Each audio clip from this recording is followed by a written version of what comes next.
എല്ലാവർക്കും സ്വാഗതം. Big boss season 7-ലെ ആദ്യത്തെ ടാസ്ക് ഇപ്പോൾ കംപ്ലീറ്റ് ആയിരിക്കുകയാണ്. നല്ല അടിപൊളി ടാസ്ക്കാണ്. എല്ലാവരും നല്ലപോലെ കളിച്ചു. അതിൽ ഏറ്റവും ശ്രദ്ധിക്കുന്നത് കോമണർ അനീഷ് തന്നെയാണ്.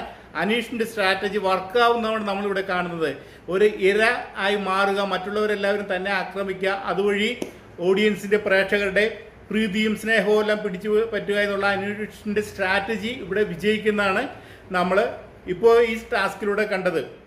അതായത് ഷേവിംഗ് ക്രീം, ഈ ബിഗ് ബോസിൽ ക്യാപ്റ്റനാവാൻ യോഗ്യതയില്ലാത്ത, അല്ലെങ്കിൽ ഈ ആഴ്ചയിൽ ക്യാപ്റ്റൻ ആവേണ്ട എന്ന് നിങ്ങൾ തീരുമാനിക്കുന്ന കണ്ടസ്റ്റിൻ്റെ മുഖത്ത് ഷേവിംഗ് ക്രീം പുരട്ടുക എന്നുള്ളതായിരുന്നു ബിഗ് ബോസ് കൊടുത്ത ടാസ്ക്. അത് വളരെ നല്ല രീതിയിൽ തന്നെ എല്ലാവരും കളിച്ചു. അതിൽ ഏറ്റവും കൂടുതൽ ഇപ്പോൾ ആൾക്കാർ ഷേവിംഗ് ക്രീം പുരട്ടിയത് അനീഷിൻ്റെ മുഖത്താണ്. പ്രത്യേകിച്ച് സരികയും അനീഷും തമ്മിലുള്ള ഒരു മത്സരം, അല്ലെങ്കിൽ അവർ തമ്മിലുള്ള ഒരു ഫൈറ്റ് ഇതോടുകൂടി ഓപ്പൺ ആയിരിക്കുകയാണ്. നമ്മളെല്ലാവരും ആദ്യമേ മുതൽ ഇത് പ്രതീക്ഷിച്ചിരുന്നതാണ്. അപ്പോൾ ആ ഫൈറ്റ് ഇപ്പോൾ ഇവിടെ ആരംഭിച്ചിരിക്കുന്നു. നല്ല ഒന്നാന്തരം ഒരു ടാസ്ക് ആയിരുന്നു.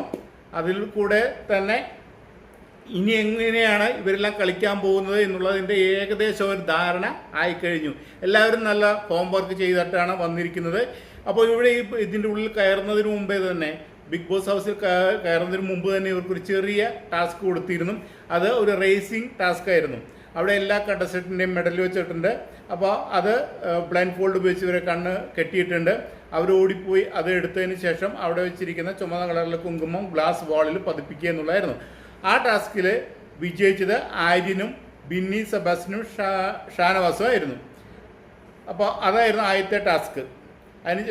അതൊരു ചെറിയ ടാസ്ക്കാണ്. ഇതാണ് ഇപ്പോൾ ക്യാപ്റ്റൻസിക്ക് വേണ്ടിയിട്ടുള്ള ടാസ്ക്. ഏറ്റവും കൂടുതൽ നോമിനേഷൻ ലഭിച്ചിരിക്കുന്നത് എല്ലാവരും പ്രതീക്ഷിച്ച പോലെ തന്നെ, അനീഷ് ആഗ്രഹിച്ചിരുന്ന പോലെ. അതാണ് എടുത്തു പറയേണ്ടത്. അനീഷ് എന്താണ് ആഗ്രഹിച്ചത് ആ രീതിയിലാണ് ഇപ്പോൾ മത്സരം പോയിക്കൊണ്ടിരിക്കുന്നത്.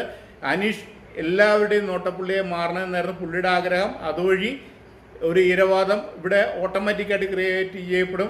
ആളുകളുടെ എല്ലാ സപ്പോർട്ട്, എല്ലാവരും അനീഷിനെ ഒറ്റപ്പെടുത്തണം, അത് തന്നെയാണ് പുള്ളിയുടെ ആഗ്രഹം. ആ രീതിയിലേക്ക് കാര്യങ്ങൾ നടക്കുന്നത്. എല്ലാവർക്കും അതറിയാം.